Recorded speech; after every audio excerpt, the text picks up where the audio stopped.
Good morning, very very good morning सबको। तो आइए अपनी क्लास को हम स्टार्ट करें। और आज जैसा मैंने आपको बताया था लास्ट वीडियो के अंदर कि हम इसका रिवीजन करेंगे कैपिटल गेन का। तो अपने नोट्स को अपने सामने रखिए आप और रिवीजन करना स्टार्ट करते हैं अपन। कैपिटल गेन ये हमारे इनकम का फोर्थ हेड है बच्चों। सबसे पहला हेड आपका सैलरी का था, फिर हाउस प्रॉपर्टी हमने कंप्लीट किया, पीजीवीपी, और फिर आता है कैपिटल गेन आपका। कैपिटल गेन जो है आपका सेक्शन 45 से लेकर सेक्शन 55 तक के सभी सेक्शंस कवर करता है। इसलिए इसका जो चार्जिंग सेक्शन है वो सेक्शन 45 है बच्चों। और चार्जिंग सेक्शन क्या बोलता है कि अगर आपने कोई कैपिटल एसेट्स को ट्रांसफर किया है तो उससे जो भी गेन आएगा वो कहां टैक्सेबल होगा, आपका कैपिटल गेन हेड में टैक्सेबल हो जाएगा। Section 45 provided that any profit or gain arising from transfer of capital assets in the previous year will be chargeable to tax under the head income from capital gain। तो दो word आपके सामने आ रहे हैं, एक तो कैपिटल एसेट्स और एक ट्रांसफर। अगर कोई चीज कैपिटल एसेट्स है और ट्रांसफर भी हुआ है तभी कैपिटल गेन आएगा। अगर इन दोनों में से कोई भी एक एब्सेंस है तो कैपिटल गेन टैक्स नहीं लगेगा। जैसे अगर आपको कैपिटल गेन को टैक्सेबल करना है तो आपको दोनों चीज आनी चाहिए बच्चों। ट्रांसफर भी पता होना चाहिए आपको, मतलब ट्रांसफर भी होना चाहिए वो, और कैपिटल एसेट्स भी होना चाहिए। ट्रांसफर को सेक्शन 2 सबसेक्शन 47 में बता रखा है और कैपिटल एसेट्स को 2 सेक्शन 14 में बता रखा है। अगर ये दोनों चीज एक साथ आएंगी तभी क्या होगा, कैपिटल गेन टैक्स लगेगा। तो ये डिफाइन करते हैं सबसे पहले कैपिटल एसेट्स किसे कहते हैं। और मैंने आपको बताया था दुनिया की जितनी भी एसेट्स है बच्चों सभी कैपिटल एसेट्स हैं। उसके अंदर सबसे पहली पार्ट कि capital assets mean the following assets consider as capital assets. Part A के अंदर मैंने क्या बताया, property of any kind held by SSC. अगर कोई प्रॉपर्टी है जो किसके पास है बच्चों, एसएससी के पास में है, चाहे वो मूवेबल हो, चाहे वो इमूवेबल हो, चाहे वो टेंजिबल हो, चाहे वो इनटेंजिबल हो, चाहे वो बिजनेस से कनेक्टेड हो, चाहे बिजनेस से कनेक्टेड नहीं भी हो, कोई फर्क नहीं पड़ता, वो सभी एसेट्स क्या होंगे, आपकी कैपिटल एसेट्स मानी जाएंगी। इसका मतलब सभी एसेट्स को, जितनी भी एसेट्स आपके आसपास है सभी एसेट्स को क्या कर दिया गया, कैपिटल एसेट्स में कन्वर्ट कर लिया गया है। तो कुछ एसेट्स पर गवर्नमेंट टैक्स लेना नहीं चाहती तो उसमें से 4 एसेट्स को बाहर किया गया। सबसे पहले एसेट्स है बच्चों स्टॉक इन ट्रेड, क्योंकि स्टॉक इन ट्रेड को बेचने से आपको पीजीवीपी का इनकम आता है, मतलब ये बिजनेस का इनकम होता है। इसलिए स्टॉक इन ट्रेड जो आपका होगा वो कैपिटल एसेट्स नहीं माना जाएगा। स्टॉक आपका अलग अलग फॉर्म में हो सकता है वो एज इट इज हो सकता है वो रॉ मटेरियल के फॉर्मेट में हो सकता है वो WIP में हो सकता है वो फिनिश गुड्स में हो। कैसा भी स्टॉक हो आपका, स्टॉक कभी भी क्या नहीं होगा, कैपिटल एसेट्स नहीं होगा। Any stock in the trade include the consumable stores or raw materials, finished goods and or semi-finished goods and for purpose of business or profession by the SSC।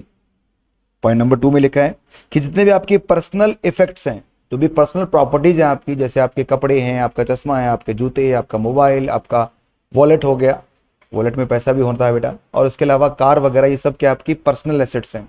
इन पर capital gain नहीं लगेगा बशर्ते ये movable होनी चाहिए। Government कह रही जो आपकी पर्सनल एसेट्स है वो आपकी हमेशा पर्सनल रहेगी, उसको बेचने पर कैपिटल गेन कभी भी नहीं आएगा, वो मूवेबल होनी चाहिए। तो इसके मायने क्या हुए, अगर आपके पास कोई रहने वाला मकान है जिसमें आप रहते हैं वो इमूवेबल प्रॉपर्टी है तो उस पर क्या होगा, कैपिटल गेन टैक्स चार्ज कर लिया जाएगा, ठीक है ना, क्योंकि वो पर्सनल जरूर है पर वो मूवेबल नहीं है, वो इमूवेबल है। फिर गवर्नमेंट ने डिफाइन किया आगे जाके, कहा कि सर 6 एसेट्स ऐसे एसेट्स हैं जो पर्सनल होते हुए भी हम पर्सनल नहीं मानेंगे, मतलब इन 6 एसेट्स को हम क्या मानेंगे, कैपिटल एसेट्स मान लेंगे। वो 6 कौन कौन सी थी, सबसे पहले jewellery, archaeological collection, drawing, painting, sculptures और any other work of art, ये हमेशा कैपिटल एसेट्स रहेगी। अगर आप इनको ट्रांसफर करेंगे तो कैपिटल गेन टैक्स आ जाएगा। ज्वेलरी को डिफाइन किया इन्होंने, बहुत सारे लोग क्या करते हैं, प्लानिंग करते हैं, ज्वेलरी के बर्तन बना लेते हैं, गोल्ड के वो बटन लगा लेते हैं, स्टिक्स वगैरह बना लेते हैं। तो गवर्नमेंट ने कहा भाई गोल्ड का कोई भी फॉर्मेट है आप उसको चाहे बर्तन में कन्वर्ट करो, चाहे उसके आप बर्तन कपड़े सिलवा लो, चाहे आप उसके कोई ज्वेलरी मानी जाएगी। आगे बढ़ते हैं, अगला कौन सा बेटा, रूरल एग्रीकल्चर लैंड, ऐसी लैंड जहां पर आप कृषि करते हैं, मतलब जो आपकी खेती बाड़ी में यूज हो रही है लैंड, जो कल्टीवेटर जो होता है उस लैंड को जो यूज करता है उसे हम क्या बोलेंगे, रूरल एग्रीकल्चर लैंड। वो रूरल एरिया में होनी चाहिए। सर रूरल एरिया क्या होता है, वो एरिया जो अर्बन एरिया नहीं होता उसे हम क्या कहते हैं, रूरल एरिया कहते हैं। तो अर्बन एरिया क्या होता है, अर्बन एरिया को डिफाइन कर रखा है कि सर कोई भी ऐसी म्युनिसिपैलिटी या कंटेनमेंट बोर्ड जिस एरिया की पॉपुलेशन 10,000 से ज्यादा की है वो एरिया क्या बन जाता है, अर्बन बन जाता है। और ये 10,000 का एरिया जो उसकी रेंज कितनी है, 2 किलोमीटर तक है। उस 2 किलोमीटर के अंदर अगर आपकी लैंड है तो वो क्या मानी जाएगी आपकी, बताइए ना, वो लैंड क्या मान ली जाएगी आपकी, अर्बन एग्रीकल्चर लैंड। अगर इसके बाहर है तो क्या बन जाएगी, रूरल एग्रीकल्चर लैंड। पर बाहर है तो चेक करना पड़ेगा कि शायद 6 किलोमीटर की रेंज के अंदर अगर पॉपुलेशन कितनी पहुंच जाए, 1 लाख, और 8 किलोमीटर रेंज में कितनी पहुंच जाए, 10 लाख, तो ये क्या बन जाएगी आपकी अर्बन लैंड, और इसके अंदर प्रॉपर्टी आ रही है तो अर्बन है, अदरवाइज क्या है, रूरल प्रॉपर्टी है। मतलब हमेशा 8 किलोमीटर के बाद क्या रहता है, रूरल ही रहता है। एक शहर की लिमिट के 8 किलोमीटर के बाद में वो रूरल रहेगा, चाहे पॉपुलेशन कितनी भी क्यों ना हो। उसको अगर आप बेचते हो तो उस पर कैपिटल गेन टैक्स चार्ज नहीं किया जाएगा। फिर गवर्नमेंट ने कहा कि सर अर्बन एग्रीकल्चर लैंड को बेचने से आपका जो इनकम आएगा उसे एग्रीकल्चर इनकम नहीं कहोगे आप, क्योंकि एग्रीकल्चर इनकम सेक्शन 10(1) में एग्जम्प्ट है, तो वो एग्रीकल्चर इनकम नहीं है। तो क्या करना पड़ेगा आपको, उस इनकम को आप हमेशा कैपिटल गेन की इनकम ही ट्रीट करोगे।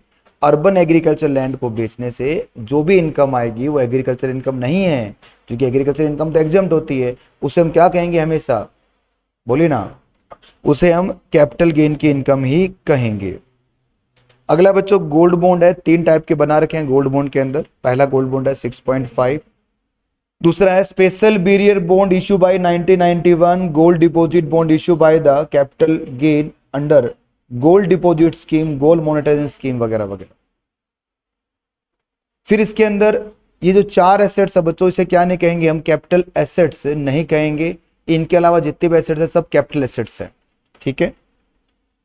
अब देखिए इनको 3 पार्ट में बांटा गया है। कैपिटल एसेट्स को जब डिफाइन किया गया तो 3 पार्ट में बांटा गया। एक पार्ट में तो सभी एसेट को कवर किया, दूसरे पार्ट में कवर किया sir any security held by the foreign institution investor, जो भी आपके FIIs हैं। सर ये FIIs कौन होते हैं, वो लोग जो बाहर से पैसा इंडिया में इन्वेस्ट करते हैं। आपने बाइजू का नाम सुना है, बाइजू में पूरी फंडिंग बेटा बाहर से आई है। पेटीएम का नाम सुना है, पेटीएम की फंडिंग भी क्या है, बाहर से है। इंडिया में ऑपरेट जरूर हो रहे हैं पर पूरा फंडिंग बाहर से आता है इनका। तो ये क्या है बच्चों आपका, ये FIIs हैं। तो जब FIIs इंडिया में इन्वेस्ट करेगा तो उसने क्या बोला कि देखिए सर हम जो इन्वेस्ट करेंगे वो हमारा स्टॉक भी हो सकता है, हम बिजनेस भी कर सकते हैं, पर आप हमेशा हमें क्या बनाना, उनके लिए हमेशा वो क्या रहेगा, कैपिटल एसेट्स ही बना रहेगा। क्यों सर, क्योंकि कैपिटल एसेट्स बनेगा तभी तो उनको लोअर टैक्स का बेनिफिट मिलेगा। तो इसलिए FII का जो इन्वेस्टमेंट होता है वो इन्वेस्टमेंट हमेशा क्या रहेगा, आपका कैपिटल एसेट्स रहेगा, ठीक है। पॉइंट नंबर 3 में क्या बताया गया, एक होती है बच्चों यूलिप। यूलिप क्या हो गया, यूनिट लिंक इंश्योरेंस प्लान, जो इशू किया आपने 1/2/2021 के बाद। 1/2/2021 से पहले यूलिप कभी भी क्या नहीं होता था, कैपिटल एसेट्स नहीं होता था। अब ये क्या बन गया है, कैपिटल एसेट्स बन गया है, ठीक है। तो ये 3 एसेट्स हमेशा कैपिटल एसेट्स है, जिसमें से पहले जो हमने पढ़ा वो मोस्ट इंपोर्टेंट है, उसको आप याद रखिए। आगे बढ़ते हैं। फिर हमने पढ़ा ट्रांसफर का डेफिनेशन, सेक्शन 2 सबसेक्शन 47 में ट्रांसफर को डिफाइन कर रखा है बच्चों। ट्रांसफर किसे कहा जाएगा, अगर आपने कोई सेल किया है, एक्सचेंज किया है, रिलीशमेंट ऑफ एसेट्स किया है, या एक्सचेंजमेंट ऑफ एनी राइट्स किया है बच्चों, दोनों में फर्क क्या है। रिलीशमेंट ऑफ एसेट्स का मतलब क्या हो गया, आपने एसेट्स छोड़ दिए, त्याग दिए, और यहां पर आपने राइट क्या कर दिए, त्याग दिए।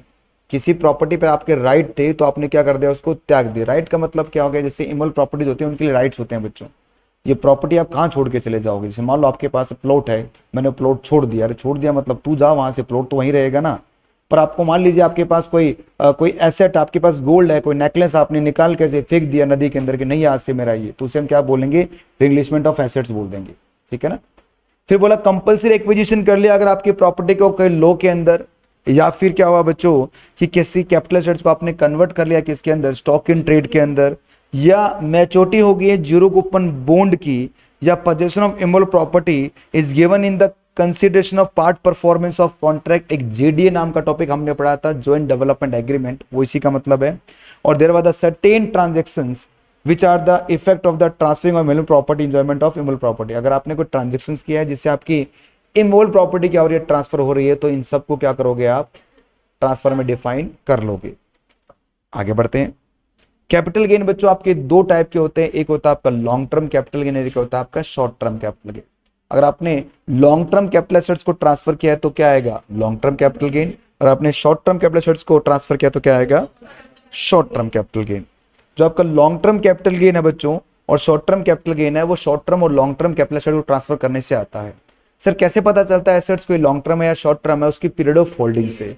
मतलब जो एसेट्स आपने हेल्ड बाय एसएससी किया है, जिस दिन आपने परचेज किया और जिस दिन आपने ट्रांसफर किया, इसके बीच का जो पीरियड है उसे हम क्या बोलेंगे? पीरियड ऑफ होल्डिंग कह देंगे।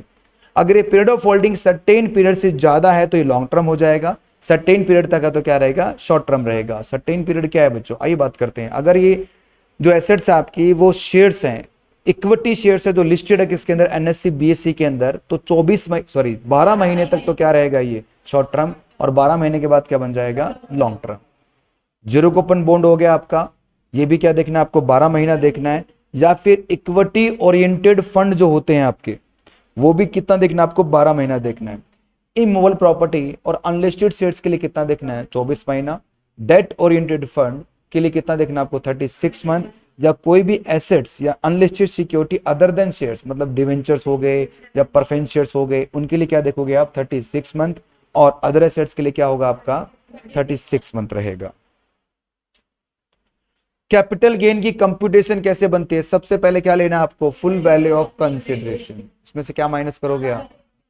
क्या आ जाएगा? उसमें से माइनस करोगे कॉस्ट ऑफ एक्विजिशन और कॉस्ट ऑफ इंप्रूवमेंट। ये क्या हो जाएगा आपका? कैपिटल गेन हो जाएगा। कैपिटल गेन आपका लॉन्ग टर्म और शॉर्ट टर्म दोनों हो सकता है। उसके बाद में बता रखा है कि सर इसमें से एग्जम्पशंस माइनस होते हैं, section 54B, 54F, 54, 54D, 54G, GA, 54GB वगैरह वगैरह ना, हमने देखा है, हम आगे चैप्टर्स के अंदर हम इसको देख रहे थे। तो ये आएगा जो अमाउंट, वो क्या बनेगा? वो टैक्सेबल कैपिटल गेन बन जाएगा। एक क्वेश्चन मैंने आपको लिखवाया था, कोई काम का नहीं है वो। अब इसके प्रोविजो पढ़ने जा रहे हैं। सबसे पहला प्रोविजो सेक्शन 48 का प्रोविजो है बच्चों। पहला प्रोविजो क्या कहता है? प्रोविजो का मतलब क्या है? नॉर्मली जो आप कैपिटल गेन निकालते हैं ना, वैसे ना निकलकर कैपिटल गेन और अलग तरीके से निकलेगा।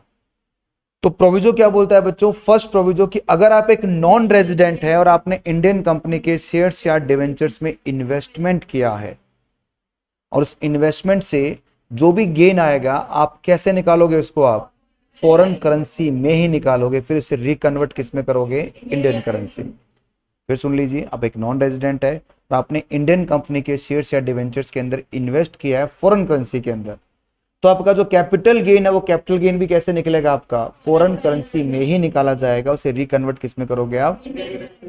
मैंने आपको इसका रीजन भी बताया था ऐसा क्यों हो रहा है, क्योंकि जो फ्लक्चुएशन गेन और लॉस होता है बच्चों, वो कैपिटल गेन से एडजस्ट हो रहा था, इसलिए गवर्नमेंट ने ये फायदा दिया एक नॉन रेजिडेंट को कि ठीक है भाई, पर हाँ याद रखना, जहां फर्स्ट प्रोविजन लगेगा वहां पर इंडेक्सेशन नहीं होता। Second proviso of section 48, section 48 का सेकंड प्रोविजो क्या बोलता है बच्चों? इंडेक्सेशन की बात करता है। अगर आपकी कोई एसेट्स है जो लॉन्ग टर्म कैपिटल एसेट्स है, तो आप उसे क्या करोगे? इंडेक्स करोगे। इंडेक्स करने का तरीका क्या है बच्चों? अगर एक बार किसी एसेट्स को आप इंडेक्स कर देते हो तो वो क्या बन जाएगा? COA की जगह वो ICOA बन जाएगा। कैसे होता है इंडेक्सेशन आपका? कॉस्ट ऑफ एक्विजिशन मल्टीप्लाई, ऊपर कौन सा इंडेक्स आएगा आपका? ईयर ऑफ ट्रांसफर का, और नीचे कौन सा इंडेक्स आएगा? ईयर ऑफ परचेज का। अगर आपने परचेज 1 अप्रैल 2001 से पहले की है या एक्विजिशन 1 अप्रैल 2001 से पहले की है, तो वो जो वैल्यू होगी बच्चों, उसको कंपेयर करते हो आप किसी FMB के साथ में, वो तो कंपैरिजन की बात है। पर मुझे बताइए पहले से पहले कि सर उसका इंडेक्स क्या मानोगे आप? 100 मानोगे। मतलब अगर कोई प्रॉपर्टी आपने 1 अप्रैल 2001 से पहले एक्वायर कर रखी है, तो उसका हमेशा बेस इंडेक्स क्या रहेगा? 100 रहेगा। बेस इंडेक्स मतलब जिसको डिवाइड करते हो आप। इसी तरह कॉस्ट ऑफ इंप्रूवमेंट है, जैसे आपने कॉस्ट ऑफ एसेट्स को, एक्विजिशन को आपने इंडेक्स किया, वैसे कॉस्ट ऑफ इंप्रूवमेंट को भी आप क्या करोगे? इंडेक्स करोगे, इंडेक्स करोगे, सेम टू सेम है। पर यहां पर थोड़ा चीज अलग है बच्चों। अगर कोई इंप्रूवमेंट आपने 1 अप्रैल 2001 से पहले की है, उसे आप इग्नोर करके चलना है। Section 55 cost of acquisition oblique cost of improvement. Sir जितने भी इंटेंजिबल एसेट्स होती हैं, इंटेंजिबल एसेट्स मतलब goodwill, trademark, brand name, copyright, right to manufacture in product process, right to carry in business और profession, tenancy right, blue marks, route permit, इन सब के लिए क्या बोला गया? अगर ये सेल्फ जनरेटेड है तो क्या आएगा बच्चों? नील होगा। और यदि आपने ये परचेज किया तो उसकी परचेज कॉस्ट क्या बनेगी? कॉस्ट ऑफ एक्विजिशन बन जाएगी। पर हाँ, जो FMB का बेनिफिट था ना 1 अप्रैल 2001 वाला, वो इनके लिए अवेलेबल नहीं होता। मतलब जितने का आपने परचेज किया है 1 अप्रैल 2001 से पहले जो परचेज कर रखा है उसकी वैल्यू वो ही रहेगी, कंपैरिजन आपको नहीं करना है। इसके बाद में हमने देखा बच्चों दूसरे एसेट्स आपकी कौन सी? Tangible assets. टेंजिबल एसेट्स को हमने चार पार्ट में बांट रखा है, bonus share, right share, immovable property और movable property other than bonus और राइट शेयर्स। इमूवेबल प्रॉपर्टी, अगर इमूवेबल प्रॉपर्टी आपने 1 अप्रैल 2001 से पहले एक्वायर कर रखी है तो बच्चों अब क्या करोगे, इसकी कॉस्ट ऑफ एक्विजिशन कितनी मानोगे बच्चों? सबसे पहले आपको एफएमबी और HDV whichever is lower, उसको कंपेयर किससे करोगे आप? Actual cost whichever is higher से कंपेयर करोगे, जो ज्यादा होगा वो क्या बना, कॉस्ट ऑफ एक्विजिशन। तो यदि एसेट्स आपने 1 अप्रैल 2001 के बाद परचेज कर रखी है तो हमेशा परचेज कॉस्ट ही क्या रहेगा, उसका कॉस्ट ऑफ एक्विजिशन माना जाएगा। नेक्स्ट पॉइंट हमने देखा कि सर मूवेबल प्रॉपर्टी, तो मूवेबल प्रॉपर्टी में क्या, अगर मूवेबल प्रॉपर्टी आपने 1 अप्रैल 2001 से पहले परचेज कर रखी है तो क्या होगा बच्चों बताइए? एफएमबी को किससे कंपेयर करोगे आप? एक्चुअल कॉस्ट से विच एवर इज हायर, और यदि 1 अप्रैल 2001 के बाद है तो हमेशा क्या रहेगा, actual cost he cost of acquisition माना जाएगा। बोनस शेयर की बात करें, बोनस शेयर की कॉस्ट वैसे नील होती है बच्चों, बोनस शेयर फ्री में मिलते हैं आपको। तो बोनस शेयर अगर आपको मिले 1 अप्रैल 2001 से पहले तो उस केस में क्या होगा बच्चों? एफएमबी 1 अप्रैल 2001, और यदि आपको उसके बाद मिल रहे हैं तो क्या होगा, नील होगा। और साथ साथ में याद रखना सेक्शन 112A भी आपको याद रखना है, अगर आपने इस पे एसटीडी पे कर दिया है तो आपको कंपैरिजन मिल जाएगा 31/1/2018 की वैल्यू के साथ में, ठीक है ना। राइट शेयर, राइट शेयर का मतलब होता है कि आप एक कंपनी के एग्जिस्टिंग शेयर होल्डर है और आपको कंपनी राइट ऑफर कर रही है कि आप किसी पर्टिकुलर सेगमेंट के शेयर्स परचेज कर सकते हैं कंपनी के, और आपने अगर वो राइट को एक्सरसाइज कर लिया है तो जितना अमाउंट आप पे करते हैं कंपनी के लिए वो राइट शेयर की कॉस्ट बन जाती है। फिर यदि मान लीजिए आप परचेज करना नहीं चाहते तो आपके पास दूसरा ऑप्शन भी है, आप राइट को रिनाउंस भी कर सकते हो थर्ड पर्सन के ऊपर। अगर आपने राइट को रिनाउंस कर दिया है किसी अलग पर्सन के ऊपर तो रिनाउंसमेंट का जो प्राइस आपको मिल रहा है, जो पैसा आपको रिनाउंसमेंट से मिल रहा है वो क्या बनेगा, आपका शॉर्ट टर्म कैपिटल गेन बनेगा। और जो परचेजर है बच्चों उसके हाथ में क्या होगा, जितना उसने कंपनी को पे किया है प्लस जितना उसने राइट के लिए जो शेयर होल्डर को पे किया है, ये दोनों उसकी जुड़कर क्या बनेगी, कॉस्ट ऑफ एक्विजिशन बन जाएगी।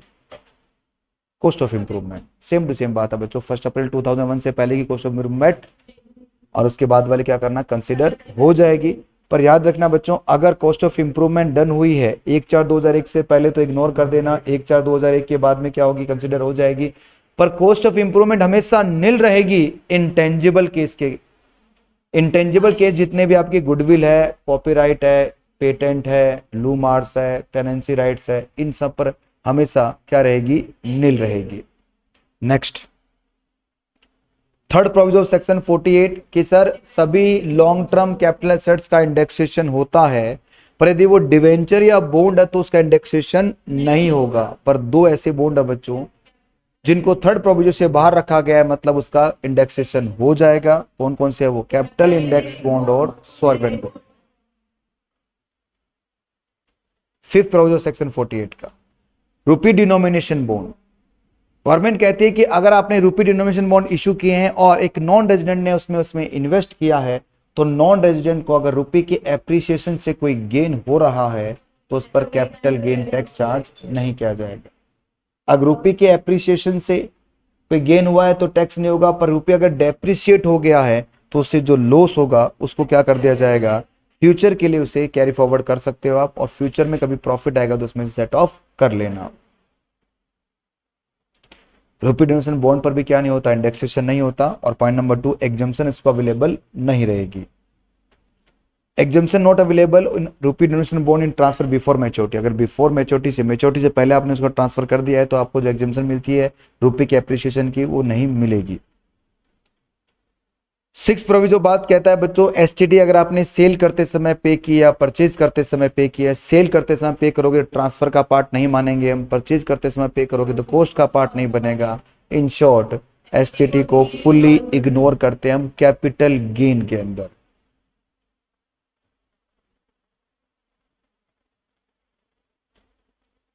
नेक्स्ट, इसका मैंने आपको पढ़ाया था कि सर ऐसे 4 नॉर्मली कैपिटल गेन कब निकलता है। हमने पढ़ा था कि नॉर्मली कैपिटल गेन कब निकलता है बच्चों, जिस समय आप एसेट्स ट्रांसफर करते हैं उसी साल कैपिटल गेन आता है और उसी समय आपको टैक्स भी देना पड़ता है। पर ऐसे 4 केस है जहां पर कैपिटल गेन किसी और साल में निकलेगा और उस पर टैक्स किसी और साल में लगेगा। चार केस कौन कौन से हैं? सबसे पहला केस कौन सा है बच्चों? Conversion of capital assets into stock in trade. तो अगर आपने अपने कैपिटल एसेट्स को किस में कन्वर्ट कर दिया है? स्टॉक इन ट्रेड में कन्वर्ट कर दिया है, तो जिस समय वो कन्वर्ट हो रहा है वो साल ट्रांसफर का मान लिया जाएगा और कैपिटल गेन कैलकुलेट कर लिया जाएगा। पर जब वो स्टॉक बिकेगा तब क्या होगा? उस पर टैक्स लगेगा। अगर पूरा स्टॉक बिका है तो पूरा टैक्स लग जाएगा, हाफ स्टॉक बिका है तो हाफ टैक्स लगेगा। ठीक है बच्चों। सर इसमें फुल वैल्यू ऑफ कंसीडरेशन फिर क्या लोगे? अरे जिस दिन कन्वर्ट हुई है आपकी capital assets into stock and trade में, तो कन्वर्जन वाले दिन जो उसका एफएमबी होगा वो क्या बन जाएगा? Full value of consideration. Case number 2, अगर प्रॉपर्टी को गवर्नमेंट कंपल्सरी एक्वायर कर लेती है तो उस समय क्या होगा बच्चों? उस समय जो भी गवर्नमेंट कंपनसेशन पे करेगी वो क्या बन जाएगा? Full value of consideration. और जिस साल कंपनसेशन मिलेगा उसी साल कैपिटल गेन क्या होगा? टैक्सेबल होगा। अब ये जो कंपनसेशन है बच्चों वो दो तरीके से मिल सकता है, या तो पूरा एक साथ मिल जाएगा या फिर इंस्टॉलमेंट्स में मिलेगा। चाहे ओरिजिनल कंपनसेशन पूरा एक साथ मिले, चाहे इंस्टॉलमेंट्स में मिले, पहली इंस्टॉलमेंट्स आते ही पूरा कैपिटल गेन क्या हो जाएगा? टैक्सेबल हो जाएगा, पूरा कंसीडरेशन टैक्सेबल हो जाएगा। पर बहुत बार क्या होता है कि हम अपील करते हैं कोर्ट के अंदर और क्या कर लेते हैं? अपने कैपिटल गेन का जो कंपनसेशन है उसको बढ़वाते हैं, एनहेंस करवाते हैं। अगर कोर्ट ने उसको एनहेंस कर दिया है, बढ़ा दिया है, और ये कब पता चलेगा? जब कोर्ट उसका फाइनल ऑर्डर पास करेगा। तो जो बढ़ा हुआ कंपनसेशन है बच्चों वो क्या हो जाएगा? आपके हाथ में टैक्सेबल हो जाएगा। इसके अगेंस्ट में आपको कोई भी कॉस्ट ऑफ एक्विजिशन में से खर्चा माइनस करने की जरूरत नहीं है, क्योंकि वो पहले आपने माइनस कर लिया था। एक बात और याद रखना बच्चों, अगर कोई इस एनहेंस कंपनसेशन पर या ओरिजिनल कंपनसेशन पे कोई इंटरेस्ट मिल रहा है, क्योंकि लेट पेमेंट किया गवर्नमेंट ने कंपनसेशन आपको, तो ये इंटरेस्ट आपकी आईएफएस की इनकम बन जाती है और इस पे 50% का क्या मिल जाएगा? आपको डिडक्शन मिल जाएगा। इंटरेस्ट आपको 1 लाख का मिला है तो 50,000 ही टैक्सेबल होगा। और याद रखना जिस साल मिलता है उसी साल टैक्सेबल होता है, चाहे वो कितने भी सालों का एक साथ क्यों ना मिल गया हो।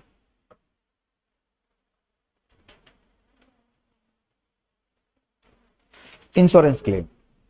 इंश्योरेंस क्लेम, अगर कोई प्रॉपर्टी डिस्ट्रॉय हो गई है तो उसके बदले में जो अमाउंट मिल रहा है उसे हम क्या कहेंगे? इंश्योरेंस क्लेम कह देंगे। अगर किसी प्रॉपर्टी का इंश्योरेंस क्लेम मिलता है तो टैक्सेबल है, नहीं मिलता तो टैक्सेबल नहीं है। भाई मिलेगा तो टैक्सेबल है, नहीं मिलेगा तो टैक्सेबल भी नहीं है।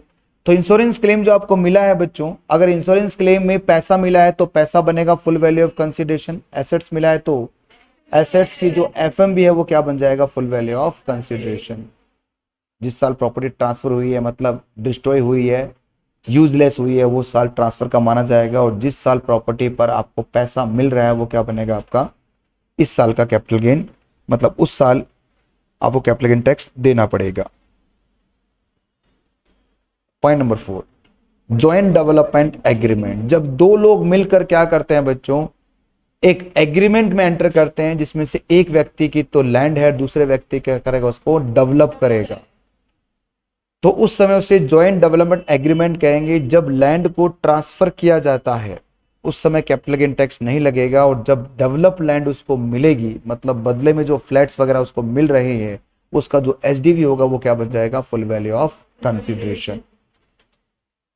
अगर साथ साथ में कैश भी मिल रहा है तो वो कैश भी क्या करेंगे? हम इसमें ऐड कर लेंगे बच्चों। और मैंने आपको यहां लिखवाया भी था कि इसके आगे लिख लेना, अंडर सेक्शन 194 आईसी इसी पर अप्लाई होता है, इस पर ये सेक्शन भी अप्लाई रहेगा। ठीक है ना? सिर्फ इस कैश कंपोनेंट पर सेक्शन 194 आईसी अप्लाई रहेगा। ये टीडीएस का सेक्शन है बच्चों। टीडीएस में जब हम चलेंगे तो वहां पर मैं आपको लिंकेज बताऊंगा कि देखो वहां मैंने लिखवाया था आपको। ठीक है, आगे बढ़ते हैं। फिर आगे बोल रहे हैं बच्चों कि सर अगर आपने प्रॉपर्टी कंप्लीट होने से पहले, मतलब कंप्लीशन सर्टिफिकेट आने से पहले पहले अपने शेयर्स को ट्रांसफर कर दिया है तो उस केस में क्या होगा? उस केस में कैपिटल गेन टैक्स चार्ज आपका उसी समय हो जाएगा जिस समय आपने ट्रांसफर किया है। नॉर्मल प्रोविजन इनकम टैक्स के अप्लाई हो जाएंगे। सेक्शन 45 सब सेक्शन 3, अगर एक पार्टनर ने पार्टनरशिप फॉर्म में कैपिटल इंट्रोडक्शन करवाया है और कैपिटल इंट्रोडक्शन करते समय वो एसेट्स लेके आ रहा है, तो जो पार्टनरशिप फॉर्म उसे जिस वैल्यू पे रिकॉर्ड करेगी वो बनेगा उसके लिए फुल वैल्यू ऑफ कंसिडरेशन। ये पार्टनर के हाथ में क्या होगा? टैक्सेबल होगा बच्चों। अगर प्रॉपर्टी इमोल प्रॉपर्टी है तो एसडीवी भी कंसीडर किया जाएगा। इसका उल्टा अगर हो जाए तो कि एक पार्टनरशिप फर्म अपने पार्टनर को रिटायरमेंट पे या डेथ पर क्या कर रही है, प्रॉपर्टी ट्रांसफर कर रही है, तो उस समय जो उसकी एफएमबी होगी वो क्या बनेगी, फुल वैल्यू ऑफ कंसिडरेशन। ये पार्टनरशिप फर्म के हाथ में क्या होगा, टैक्सेबल हो जाएगा। अगर साथ साथ में आपको इमोल प्रॉपर्टी जो मिल रही है तो क्या होगा, एचडीवी भी आपको देख के चलना है। सेक्शन 50C, सेक्शन 50C क्या बोलता है बच्चों कि अगर आपने प्रॉपर्टी को सस्ते पे ट्रांसफर किया है, मतलब सही वैल्यू पे ट्रांसफर नहीं किया, कम वैल्यू पे ट्रांसफर किया है, तो जो उसकी सही वैल्यू होगी वही क्या बनेगी, फुल वैल्यू ऑफ कंसिडरेशन। सही वैल्यू को नाम दिया गया है क्या, स्टैम्प ड्यूटी वैल्यू, मतलब एसडीवी। पर गवर्नमेंट ने यहां पर थोड़ा सा मार्जिन रखा है कि सर सेलिंग प्राइस का 10% तक अगर आपको हम मार्जिन दे रहे हैं, मतलब 10% तक अगर प्राइस है तो अलाउ होगा। मतलब अगर आपका एचडीवी से 10% कम है सेलिंग प्राइस तो चलेगा, पर यदि एचडीवी सेलिंग प्राइस का 110% से ज्यादा है तो एचडीवी क्या बन जाएगा, फुल वैल्यू ऑफ कंसिडरेशन। इसके बराबर या कम है तो सेलिंग प्राइस ही क्या रहेगा, आपका फुल वैल्यू ऑफ कंसिडरेशन। फिर मैंने आपको बताया कि सर डेट ऑफ ट्रांसफर और डेट ऑफ रजिस्ट्री अलग अलग हो जाए। जब डेट ऑफ ट्रांसफर और date of registry, date of agreement और डेट ऑफ रजिस्ट्री अलग अलग हो तो सर कौन सा एचडीवी लेना है, तो गवर्नमेंट कह रही है कि हम नॉर्मली तो date of agreement date of registry का एचडीवी लेते हैं, पर डेट ऑफ एग्रीमेंट का रजिस्ट्री भी हम ले लेंगे अगर उस दिन अदर देन कुछ ना कुछ कैश आपको मिला हो, उस दिन या उससे पहले। रेफरेंस टू वैल्यूएवर ऑफिसर, वैल्यूएवर ऑफिसर को रेफरेंस करते हो अगर आपको लगता है कि किसी प्रॉपर्टी की एचडीवी गवर्नमेंट ने ज्यादा डिसाइड कर रखी है तो आप एओ को रिक्वेस्ट कर सकते हो। और ये रिक्वेस्ट कब कर सकते हो, यदि एफएमबी प्रॉपर्टी का कितना है बच्चों, 25,000 से ज्यादा या 15% सेल प्राइस से ज्यादा है तो आप रिक्वेस्ट कर सकते हो। और आपकी रिक्वेस्ट पर एओ क्या करेगा, उस प्रॉपर्टी को वैल्यूएवर ऑफिसर के पास रेफर कर देगा।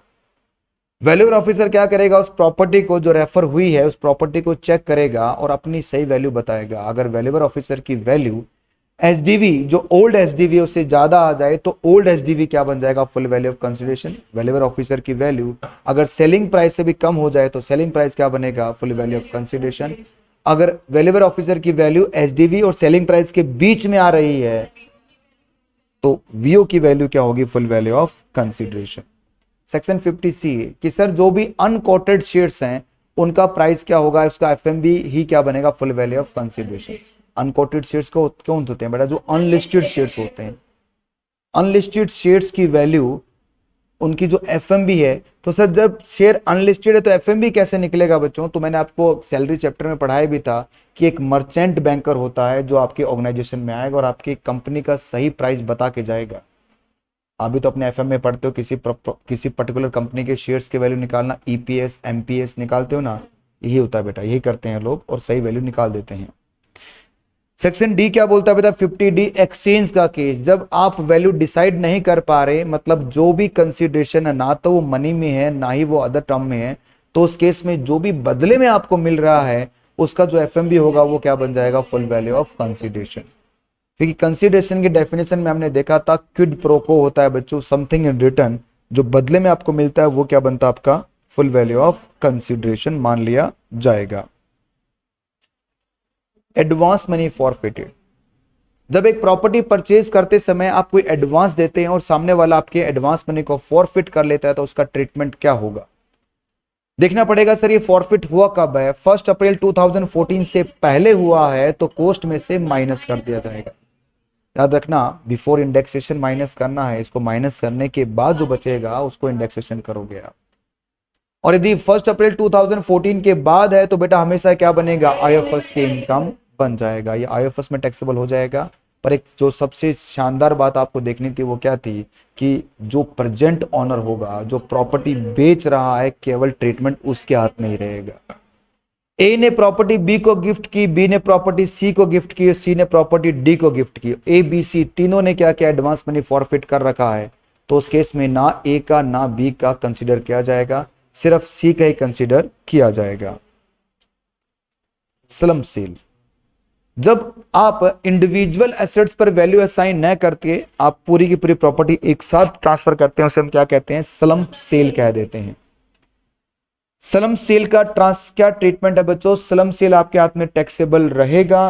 किस साल टैक्सेबल होगा, जिस साल आपने इसको ट्रांसफर किया है। वैल्यू कैसे निकालोगे आप कि सर जो भी आपका परचेज कंसीडरेशन है या फिर एफएमवी, विच एवर जो हायर होगा वो बनेगा full value of consideration, transfer expense minus कर दीजिए, नेट कंसिडरेशन। और जो कॉस्ट ऑफ एक्विजिशन होता है बच्चों वो होगा नेट वर्थ। नेट वर्थ कैसे निकलता है कि सर सभी एसेट्स में से आप लाइबिलिटीज, करंट लाइबिलिटीज को माइनस कर दोगे तो क्या आएगा, नेट वर्थ। पर एसेट्स के दो पार्ट किए गए हैं, अगर एसेट्स आपकी डेप्रिशिएबल एसेट्स है तो WDV लोगे आप, यदि आपकी एसेट्स आपकी अदर देन डेप्रिशिएबल एसेट्स है तो बुक वैल्यू ले लोगे आप। आइए बात समझ में आपको ये। और जो भी करंट लाइबिलिटीज हमेशा किस पे आएगी, बुक वैल्यू पे आएगी। और सबसे महत्वपूर्ण बात यह है बच्चों, जो भी रिवैल्यूएशन का इंपैक्ट है उसे रिवर्स करना है, इंपैक्ट को जीरो करना है। मतलब अगर आपने किसी एसेट्स का अपवर्ड रिवैल्यूएशन कर रखा है तो उसे कम कर देना, डाउनवर्ड कर रखा है तो उसे बढ़ा देना। ठीक है सर, ये अंडरटेकिंग कितनी पुरानी है इससे डिसाइड होगा कि आपको लॉन्ग टर्म कैपिटल गेन होगा या फिर शॉर्ट टर्म कैपिटल गेन होगा। सेक्शन 47, 5 ऐसे केस है जहां सेक्शन 47 क्या कहता है, नॉर्मली कैपिटल गेन निकालते समय कैपिटल एसेट्स पर ट्रांसफर होना चाहिए तभी कैपिटल गेन आता है बच्चों। कैपिटल एसेट्स प्लस ट्रांसफर तभी कैपिटल गेन आएगा। पर नॉर्मली 5 ऐसे केसेस है जहां ट्रांसफर नहीं माना जाएगा। वैसे तो बहुत सारे केसेस हैं, उसमें 5 पहले केसेस ऐसे हैं जिसको हम ट्रांसफर नहीं मानते, मतलब ये एग्जम ट्रांसफर है। अगर एचएफ का पार्टीशन हो गया और पार्टीशन पर एचएफ ने अपनी प्रॉपर्टी अपने मेंबर्स को ट्रांसफर की है, ट्रांसफर नहीं मानेंगे, कैपिटल गेन टैक्स चार्ज नहीं किया जाएगा।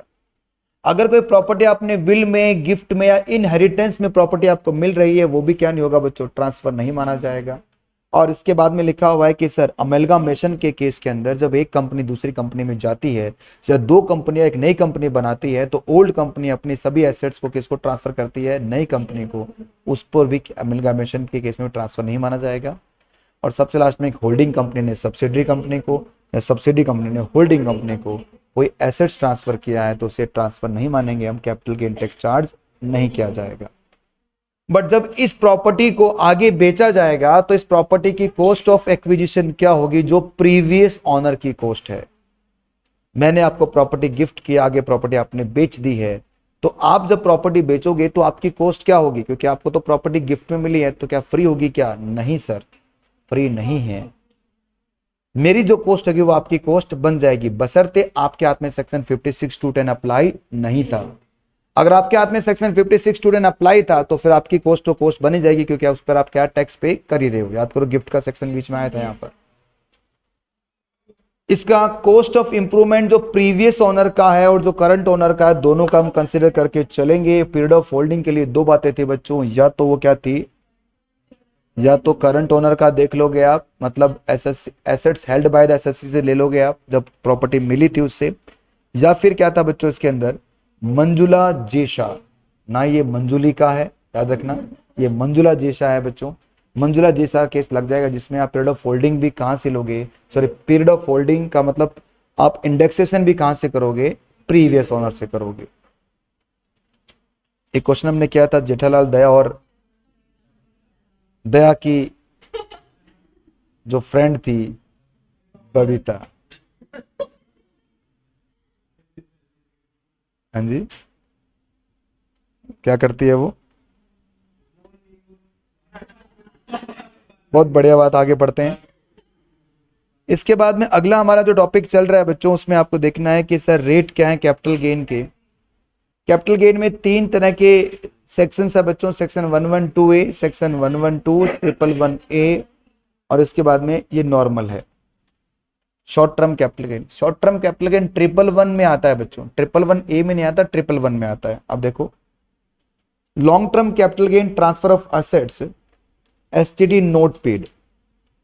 तो अगर कोई लिस्टेड सिक्योरिटीज हैं अदर देन क्या, zero coupon bond, sorry other than unit और जीरो कूपन बॉन्ड, तो इस पर गवर्नमेंट क्या बोल रही है 112A में कवर होंगे अगर आपने एसटीडी पे नहीं किया है। ऑप्शन क्या है बच्चों एसएससी के पास, 10% विदाउट इंडेक्सेशन, 20% विद इंडेक्सेशन, जो भी बेनिफिशियल है किसके लिए, एसएससी के लिए। अगर हम बात करें लिस्टेड सिक्योरिटीज या प्राइवेट कंपनी की जो शेयर्स है उनके लिए क्या होगा, अगर एसएससी नॉन कॉर्पोरेट एसएससी है या फॉरेन कंपनी है या नॉन रेजिडेंट है तो कितना है 10% विदाउट टैक्सेशन, अदर केस में कितना आएगा 20%। शेयर्स के अलावा कोई एसेट्स है आपकी, कोई मकान है, कोई दुकान है, कोई ज्वेलरी है, XYZ, उन पर कितना होगा 20% विद इंडेक्सेशन। बॉन्ड को हमने 3 टुकड़ों में बांटा था, जीरो कूपन बॉन्ड पर 10 और 20 है, sovereign gold bond capital bond पर कितना है 20% है, और अदर पे कितना है 10%।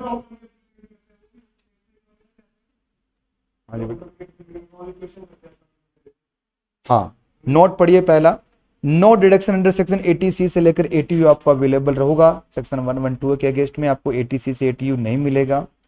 Deficiency of basic examination limit is allowed against under section 112, मतलब क्या हो गया, अगर आपका बेसिक एग्जामिनेशन लिमिट शॉर्ट रह रहा है तो आप इस लॉन्ग टर्म कैपिटल गेन से उसमें से एडजस्ट कर सकते हैं। 87A का रिबेट भी यहां पर आपको मिल जाता है। 112A, long term capital gain in case of transfer of equity share, equity oriented fund या यूनिट ऑफ बिजनेस ट्रस्ट। अगर इन तीनों में से कोई आपने ट्रांसफर किया है तो उस पर लॉन्ग टर्म कैपिटल गेन कितना आएगा बच्चों, 10% टैक्स लगेगा, एक्सेस ऑफ 1 लाख। याद रखना एसटीडी पे होना चाहिए। एसटीडी कब पे होगा बच्चों, सेल करते समय भी और परचेज करते समय, अगर वो इक्विटी शेयर है तो। अगर वो इक्विटी ओरिएंटेड फंड है मतलब म्यूचुअल फंड है, या फिर वो क्या बिजनेस ट्रस्ट की यूनिट है, तो सिर्फ बेचते समय आपको एसटीडी देखना है, अदरवाइज नहीं देखना। कॉस्ट कैसे निकलती है वो थोड़ा देखने वाली बात है बच्चों इसके अंदर। कॉस्ट ऑफ एक्विजिशन, पहली बात है सर, जो फुल वैल्यू ऑफ ट्रांसफर करोगे आप, कंसिडरेशन निकल जाएगा आपका, ट्रांसफर एक्सपेंस माइनस कर दोगे, नेट कंसिडरेशन आ गया। कॉस्ट ऑफ एक्विजिशन को आप इंडेक्स नहीं करोगे, पर कॉस्ट ऑफ एक्विजिशन निकलेगी कैसे, कि जो फुल वैल्यू ऑफ कंसिडरेशन और एफएमबी कौन सा देखना है, 31 जनवरी 2018 का, इन दोनों में जो भी लोअर हो। फिर actual cost whichever is higher होगा वो क्या बनेगा, कॉस्ट ऑफ एक्विजिशन। यहां पर इंडेक्सेशन नहीं होगा, 80C से 80U यहां पर भी नहीं मिलेगा, बट 87A की रिबेट भी यहां नहीं मिलती बच्चों। 112 में मिल जाती है, यहां पर आपको 87A का रिबेट नहीं मिलता। और डेफिशिएंसी जो आपकी वो एडजस्ट यहां पर भी हो जाएगी जैसे 112 में हो रही थी। और मैक्सिमम सरचार्ज का जो रेट है बच्चों यहां पर कितना रहेगा, 15%। 111A, short term capital gain, अगर आपने ट्रांसफर किया equity share, equity oriented mutual fund या फिर बिजनेस यूनिट पर आपको शॉर्ट टर्म कैपिटल गेन हुआ है तो उस पर 15% टैक्स आपको देना पड़ेगा। एसटीडी आपने पे करना जरूरी है बच्चों, और एसटीडी पे करने का जो कंसेप्ट है वो सेम 112A वाला ही है। अगर इक्विटी शेयर है तो परचेज और सेल दोनों समय एसटीडी पे करना है, और यदि वो बिजनेस ट्रस्ट की यूनिट है या फिर इक्विटी ओरिएंटेड फंड है तो केवल सेल करते समय आपको एसटीडी देखना है।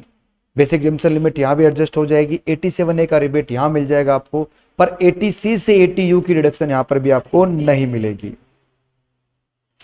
Examination under capital gain, examination बच्चों दो टाइप की है, एक है सेक्शन 10 में एग्जामिनेशन और एक है सेक्शन 54 में एग्जामिनेशन। सेक्शन 10 को 3 पार्ट में बांटा गया है। Section 10 34A, buyback of own security. जब आप बायबैक करते हैं अपनी ही सिक्योरिटी को तो क्या होगा, रूल क्या बता रखा है बच्चों, देखो क्या बता रखा है कि अगर वो security other than domestic company की है तो कंपनी के हाथ में कुछ भी नहीं होगा, कोई टैक्स ट्रीटमेंट नहीं होगा। जब वो बायबैक किया जाएगा शेयर होल्डर के हाथ में क्या लग जाएगा, टैक्स लग जाएगा। जो भी बायबैक प्राइस है वो क्या बन जाएगा, फुल वैल्यू ऑफ कंसिडरेशन बन जाएगा। पर अगर डोमेस्टिक कंपनी की बात करें तो ये लायबिलिटी अब शेयर होल्डर से यहां से लेकर किसने ले ली, कंपनी ने ले ली है। सेक्शन 115 QA अप्लाई होगा।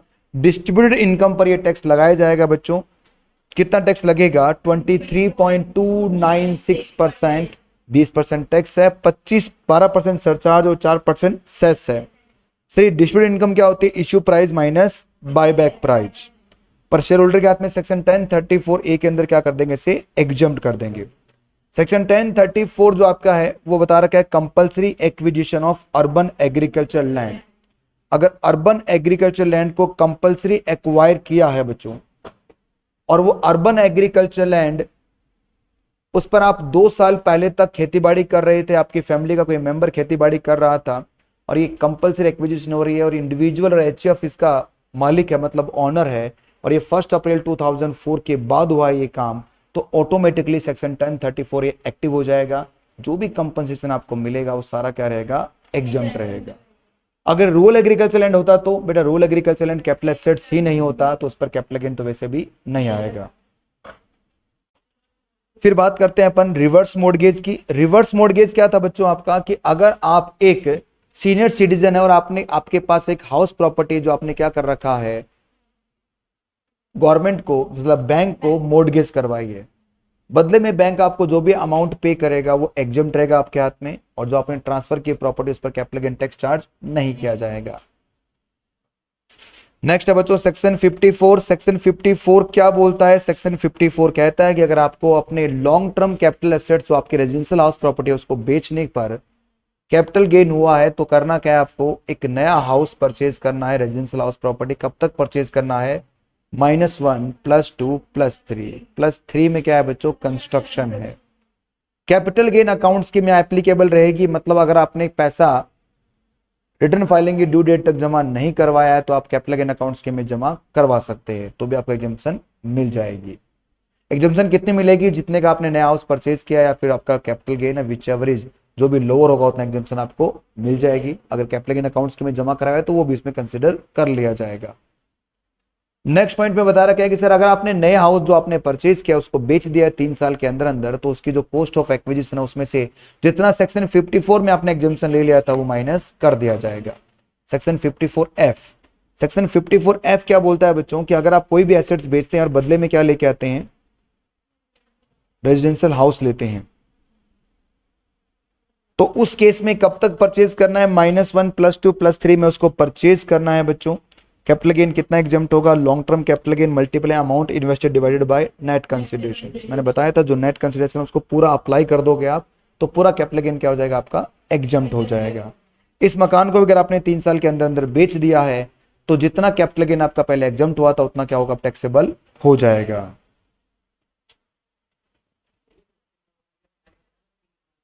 Section 54B transfer of the urban agriculture land. अगर आपके पास कोई अर्बन एग्रीकल्चर लैंड है उसको आप ट्रांसफर करते हैं तो उस पर कैपिटल गेन टैक्स चार्ज जो भी रहेगा वो एग्जम्प्ट किया जाएगा। बदले में क्या करना है बच्चों? आपको अर्बन या रूरल एग्रीकल्चर लैंड परचेज करनी है, और कब तक परचेज करनी है? 2 साल के अंदर अंदर। कैपिटल गेन अकाउंट स्कीम यहाँ पर एप्लीकेबल रहेगी बच्चों। अमाउंट ऑफ एग्जम्पशन कितना मिलेगा? लोअर ऑफ लॉन्ग टर्म या शॉर्ट टर्म कैपिटल गेन और कॉस्ट ऑफ न्यू एसेट्स और deposit in capital gain account scheme, दोनों में से लोअर रहेगा।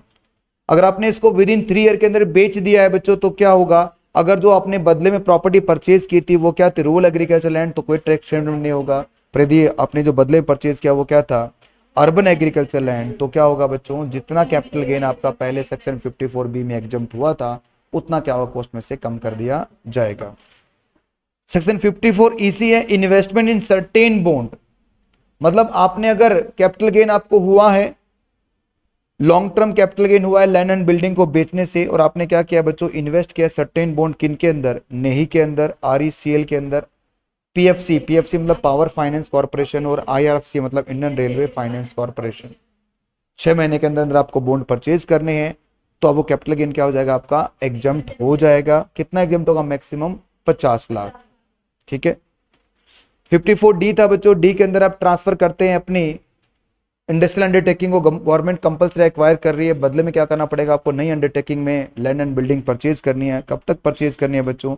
3 साल के अंदर अंदर परचेज करनी है। ठीक है। तो ये थे आपके कुछ सेक्शन जो हमने कंप्लीट किए कैपिटल गेन के। इसके अलावा सेक्शन 54G 54GA 54G भी बचे हुए हैं और आराम से आप इसको देख लेंगे। ठीक है। तो ये पूरा मैंने वीडियो आपको रिवाइज करके दिया है। और लिक्विडेशन का एक केस और था हमारा। लिक्विडेशन के अंदर क्या था बच्चों? अगर कोई प्रॉपर्टी लिक्विडेट होती है उस समय सेक्शन 46(1) और सेक्शन 222C अप्लाई होगा। कंपनी के हाथ में कोई टैक्स ट्रीटमेंट नहीं होगा क्योंकि कंपनी तो लिक्विडेट हो रही है, बर्बाद हो रही है। पूरा टैक्स ट्रीटमेंट किसके हाथ में दे दिया है? शेयर होल्डर के हाथ में। पहली बात है कंपनी के पास में जो भी एक्युमुलेटेड प्रॉफिट रखे हुए हैं उन एक्युमुलेटेड प्रॉफिट को क्या बना दिया जाएगा? शेयर होल्डर का deemed dividend under section 222C के अंदर, और बदले में जो एसेट्स मिल रही है उसमें से वो एक्युमुलेटेड डिविडेंड जो डीम्ड डिविडेंड था वो माइनस कर देना। ये बनेगा फुल वैल्यू ऑफ कंसीडरेशन। इसमें से माइनस क्या करोगे आप? ट्रांसफर एक्सपेंस माइनस करोगे, इंडेक्स कॉस्ट ऑफ एक्विजिशन और कैपिटल गेन, इसमें से कैपिटल गेन आ जाएगा। ठीक है। तो ये था आपका कैपिटल गेन का रिवीजन। उम्मीद करता हूँ आप अच्छी पढ़ाई कर रहे हैं। बाय बच्चों।